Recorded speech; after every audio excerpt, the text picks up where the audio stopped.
Hello, and thank you for your interest in the Center Plan and St. Patrick's Alexandra public consultation.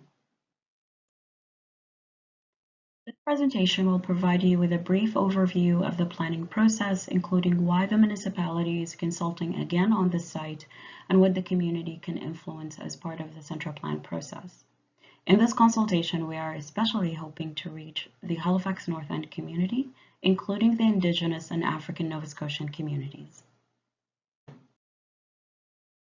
The Center Plan is a comprehensive planning process for the regional center area, which includes Halifax Peninsula and areas of Dartmouth within the circumferential highway. The first phase of the plan, Package A, was approved by Regional Council in September of 2019, and we now invite your feedback on the second phase, which is Package B, and specifically on the planning policies for the St. Patrick's Alexandra site. The plan seeks to balance new economic growth, housing, cultural and heritage, mobility, and environmental protection, and is now part of a larger initiative to update and simplify HRM's land use plans and bylaws. The Center Plan is focused on the following core concepts. Complete communities, which is a concept that includes planning policies that support the needs of people of all ages, abilities, incomes, and backgrounds. A human-scale design concept which focuses on the building and streetscape design that makes people relate to their surroundings. The pedestrian-first concept, which prioritizes the needs and comfort of pedestrians. And finally, the strategic growth concept, which focuses on locating growth in the ideal locations close to transit and services. This map shows the area being considered as part of the Center Plan and the general land use areas.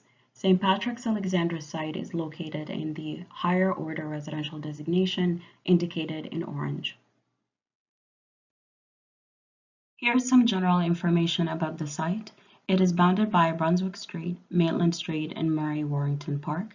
The former school was designed by Andrew Cobb in 1921 as St. Patrick's Boys' School, and an addition fronting on Maitland Street was then constructed in 1971. The site is located within close proximity to the Little Dutch Church National Historic Site and the Aikens House National Historic Site. It is also adjacent to St. Patrick's Church and St. George's Round Church. Both are provincially designated heritage properties.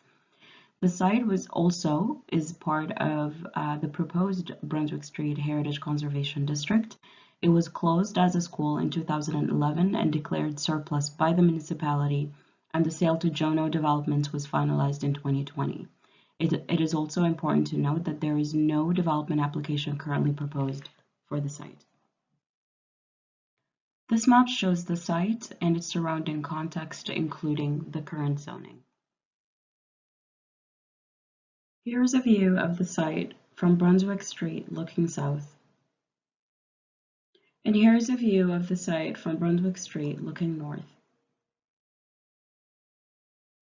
We want to acknowledge the extensive community feedback received as part of previous municipal and community consultations. Here is a list of links to key reports that we are aware of. If we are missing any information, please let us know. The current property owner has also independently engaged with a number of groups on potential development concepts for this site.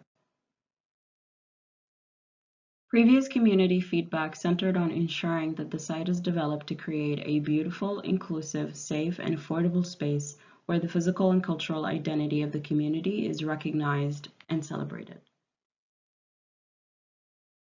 You may be aware that there is a lot of interest in exploring various concepts for the site, but it is important to understand what the current zoning allows.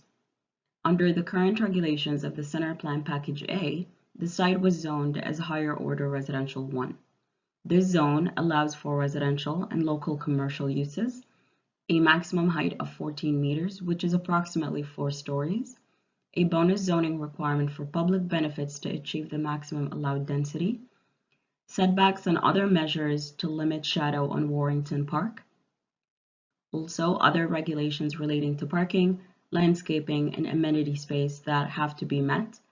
And also there is an option for a modest increase in height, which is 1 extra story through the development agreement process. It is also important to understand that Regional Council directed staff to only explore a potential change in zoning from HR 1, which is Higher Order Residential 1, to HR 2, Higher Order Residential 2. This change could provide for some additional commercial rights and a possible increase in height for up to a maximum of 38 meters, which is approximately 12 stories. It is also important to note that there is currently no development application on the site. During previous community engagements, community members indicated the importance of broader community benefits tied to development. While cities in other parts of Canada have tools for securing broad community benefits, under provincial legislation, the municipality may only require limited types of community benefits by using the incentive or bonus zoning tool or the development agreements tool. HRM is currently not able to enforce third-party agreements between landowners and community members or community organizations, but this is identified as a priority under the new African Nova Scotian Road to Economic Prosperity Action Plan. Under the Center Plan regulations, any development over 2,000 square meters is required to contribute to a certain category of public benefits, and 60% of the public benefit must include money for affordable housing. Generally, community benefits are closely linked to the development density on the site. This slide shows some examples of mid-rise, tall mid-rise, and high-rise buildings. A large site like St. Patrick's Alexandra can include different forms of building heights.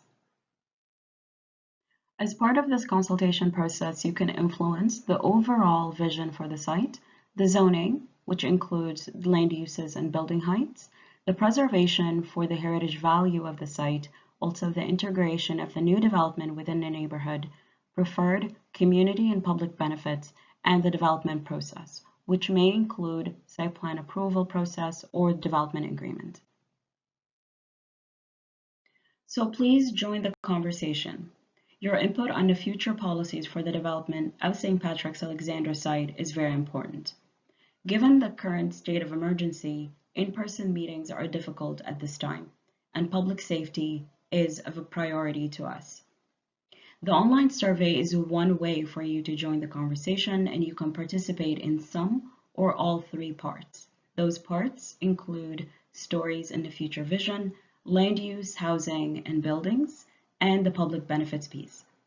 This survey can take anywhere between 20 and 40 minutes to complete.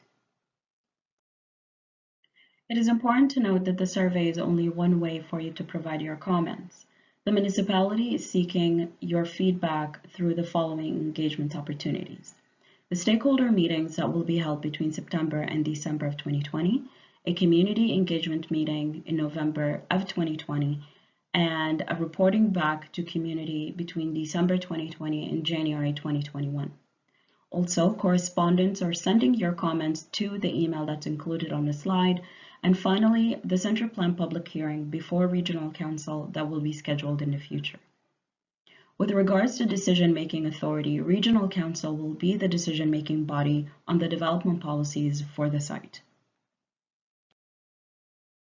Thank you very much for listening to this presentation. We hope that you participate in filling out the survey and provide us with your feedback. Thank you.